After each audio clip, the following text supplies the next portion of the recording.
Hello दोस्तों, स्वागत है आप सभी भाइयों का हमारे इस चैनल सोनी रिपोर्ट्स पर। मित्रों, आज का यह पल लाखों नहीं बल्कि करोड़ों दिलों के लिए एक ऐसी खबर लेकर आया है जिसका इंतजार सालों से किया जा रहा था।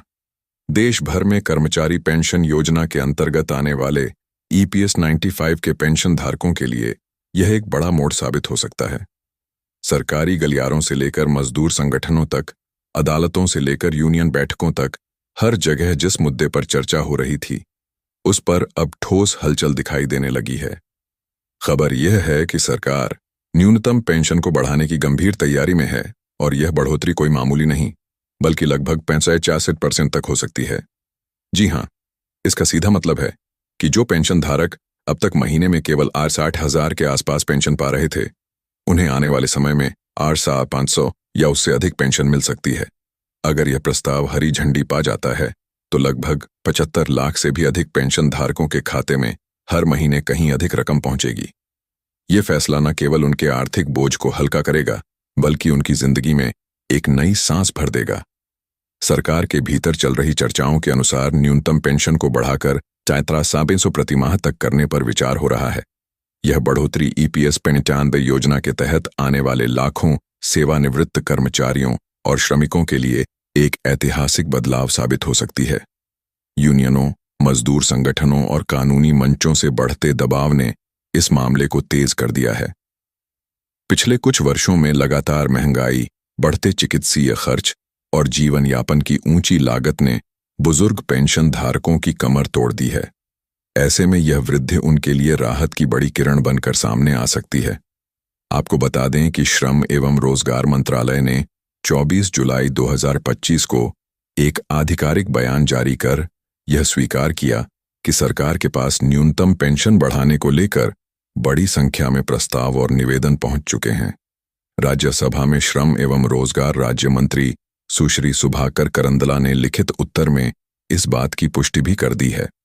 इस बयान में स्पष्ट किया गया कि ईपीएस 95 योजना एक परिभाषित अंशदान और परिभाषित लाभ वाली सामाजिक सुरक्षा योजना है जिसका रखरखाव कई स्रोतों से होता है। इसमें नियोक्ता का योगदान कर्मचारी के वेतन का 8.13% होता है, जबकि केंद्र सरकार भी बजटीय समर्थन देती है। यह योगदान आरएस से 15,000 मासिक वेतन सीमा तक ही लागू होता है। हालांकि 31 मार्च 2019 तक के नवीनतम मूल्यांकन में यह सामने आया कि इस निधि में घाटा चल रहा है, जो किसी भी बड़े संशोधन के रास्ते में एक चुनौती है। इसके बावजूद सरकार 8,000 प्रतिमाह की न्यूनतम पेंशन का भुगतान जारी रखे हुए हैं, जिसे पूरी तरह से बजट से सहायता दी जाती है। पेंशन धारकों की अपेक्षाएं अब केवल मामूली वृद्धि तक सीमित नहीं है। वे यह चाहते हैं कि पेंशन में कम से कम 65% की बढ़ोतरी हो, जिससे न्यूनतम मासिक पेंशन 4,500 तक पहुंच जाए। उनका तर्क है कि यह बदलाव आज के समय में बढ़ती महंगाई और बुजुर्ग आबादी की जरूरतों के हिसाब से बिल्कुल उपयुक्त है। गौर करने वाली बात यह है कि इससे पहले पेंशन को 2,000 करने का एक प्रस्ताव रखा गया था, लेकिन वह मंजूर नहीं हुआ। अब हालात इस तरह बदल गए हैं कि बड़े संशोधन की मांग और भी जोर पकड़ चुकी है। संसद में इस मुद्दे पर पूछे गए 4 विशिष्ट सवालों के जवाब में मंत्री ने स्पष्ट कहा कि पेंशन संशोधन की मांग लंबे समय से सरकार के विचाराधीन है, लेकिन ईपीएस कोष में घाटा और बजटीय सीमाएं इसमें सबसे बड़ी बाधाएं हैं। साथ ही यह भी कहा गया कि आने वाले समय में इस पर फैसला लिया जा सकता है। हालांकि अभी कोई औपचारिक मंजूरी नहीं दी गई है। राजनीतिक पृष्ठभूमि में देखें तो प्रधानमंत्री नरेंद्र मोदी के नेतृत्व वाली सरकार ने 1 सितंबर 2014 को न्यूनतम पेंशन की राशि आरएस 800 तय की थी। तब से अब तक इसमें कोई वृद्धि नहीं हुई है। पेंशन धारकों का कहना है कि मौजूदा आर्थिक स्थिति में यह रकम पर्याप्त नहीं है, क्योंकि 2026 के आम चुनाव करीब हैं और त्योहारी मौसम भी आने वाला है। इसीलिए यह संभावना जताई जा रही है कि सरकार इस मौके पर राजनीतिक रूप से लाभकारी घोषणा कर सकती है।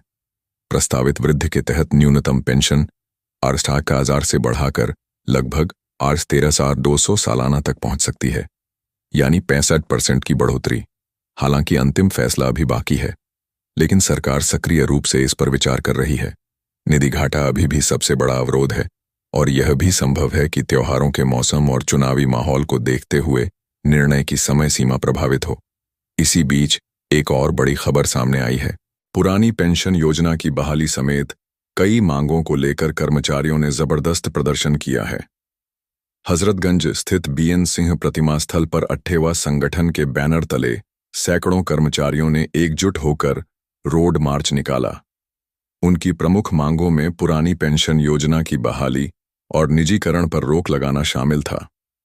इसके साथ ही कर्मचारी भविष्य निधि संगठन ईपीएफओ की ओर से साल 2025 में लागू होने वाले नए नियमों और प्रमुख सुधारों की घोषणा की गई है। यह बदलाव हर कर्मचारी के लिए महत्वपूर्ण है क्योंकि यह उनकी पेंशन और भविष्य निधि से जुड़ी प्रक्रियाओं को आसान और आधुनिक बनाएंगे। पहला बड़ा सुधार है डिजिटल प्रोफाइल अपडेट, जो 16 जनवरी 2025 से लागू हो चुका है। इसके तहत अब कर्मचारी आसानी से आधार के साथ अपना प्रोफाइल ऑनलाइन अपडेट कर सकते हैं। दूसरा सुधार पीएफ ट्रांसफर को सुचारू बनाने से जुड़ा है, जो 15 जनवरी 2025 से प्रभावी है। अब इसके लिए नियोक्ता की स्वीकृति की आवश्यकता नहीं होगी और कर्मचारी सीधे ही अपना पीएफ ट्रांसफर कर सकेंगे। तीसरा बड़ा सुधार केंद्रीय पेंशन भुगतान प्रणाली का है, जिसे 1 जनवरी 2025 से लागू किया गया। इसके तहत एनपीसीआई के माध्यम से देश के सभी हिस्सों में बैंकिंग सुविधाओं का विस्तार हुआ है और पेंशन धारक अब किसी भी बैंक की किसी भी शाखा से पेंशन प्राप्त कर सकते हैं। चौथा सुधार योगदान की बढ़ी हुई समय सीमा से संबंधित है, जिससे यह सुनिश्चित होगा कि कर्मचारियों को उनकी वास्तविक मजदूरी के अनुसार पेंशन लाभ मिले। इसे 2025 के टीबीडी समय से लागू करने की तैयारी चल रही है। इन सभी सुधारों के साथ साथ ईपीएस माइडेंटिफा योजना के अंतर्गत पेंशन बढ़ोतरी की उम्मीद ने पेंशन धारकों के मन में एक नई ऊर्जा और उत्साह भर दिया है। आने वाले कुछ महीने इस दिशा में निर्णायक हो सकते हैं। आज की तारीख में देश भर में लगभग 75 लाख से भी अधिक लोग इस योजना के अंतर्गत आते हैं। ये वह लोग हैं जिन्होंने फैक्ट्रियों, दफ्तरों, निर्माण स्थलों और तमाम सरकारी, अर्ध सरकारी संस्थानों में वर्षों तक काम किया और अब अपनी बुजुर्गी के दिनों में इस पेंशन पर निर्भर हैं। उनके लिए RS 8000 की मौजूदा पेंशन से गुजारा करना आसान नहीं है, खासकर तब जब महंगाई दर लगातार बढ़ रही हो और रोजमर्रा का खर्च आसमान छू रहा हो। महंगाई का सीधा असर उनकी जिंदगी पर पड़ता है, चाहे वह घर का किराया हो, बिजली का बिल हो, रसोई का खर्च हो या फिर डॉक्टर और दवाइयों का बिल। यही वजह है कि यूनियनें और पेंशन धारक लंबे समय से मांग कर रहे हैं कि पेंशन में बड़ी बढ़ोतरी की जाए। उनका कहना है कि यह सिर्फ आर्थिक राहत का मामला नहीं, बल्कि सम्मानजनक जीवन जीने का अधिकार है। इस पृष्ठभूमि में श्रम एवं रोजगार मंत्रालय की ओर से 24 जुलाई 2025 को जारी बयान बेहद अहम है। राज्यसभा में पूछे गए सवाल के जवाब में मंत्री सुभाकर करंदला ने लिखित रूप से यह स्वीकार किया कि सरकार के पास पेंशन बढ़ाने को लेकर भारी संख्या में निवेदन आए हैं और न्यूनतम पेंशन को 1800 तक करने पर विचार चल रहा है। यहां आपको यह भी बता दें कि ईपीएस पेंशन योजना, जिसे कर्मचारी पेंशन योजना भी कहा जाता है, एक परिभाषित अंशदान और परिभाषित लाभ वाली सामाजिक सुरक्षा योजना है। इसका मतलब यह है कि इसमें योगदान और मिलने वाला लाभ दोनों ही पहले से तय होते हैं। इस योजना में नियोक्ता कर्मचारी के वेतन का 8.3% अंशदान करता है और इसके साथ केंद्र सरकार भी एक निश्चित बजटीय सहायता देती है। यह योगदान 8 से 15,000 मासिक वेतन की सीमा तक लागू होता है। हालांकि 31 मार्च 2019 तक किए गए ताज़ा मूल्यांकन में यह सामने आया कि इस कोष में घाटा है। यही घाटा पेंशन में बड़े संशोधन के रास्ते में सबसे बड़ी बाधा है। लेकिन इसके बावजूद सरकार मौजूदा समय में RS 8000 की न्यूनतम पेंशन का भुगतान जारी रख रही है, जो पूरी तरह से बजट से सहायता प्राप्त है। अब सवाल यह है कि यह बढ़ोतरी क्यों जरूरी हो गई है। इसका जवाब हमें मौजूदा आर्थिक हालात में मिलता है। पिछले एक दशक में पेट्रोल, डीजल, खाद्यान्न, बिजली, गैस सिलेंडर और मेडिकल खर्च सब कुछ कई गुना बढ़ चुका है। पेंशन धारक बताते हैं कि RS 8000 में महीने का खर्च निकालना असंभव सा हो गया है।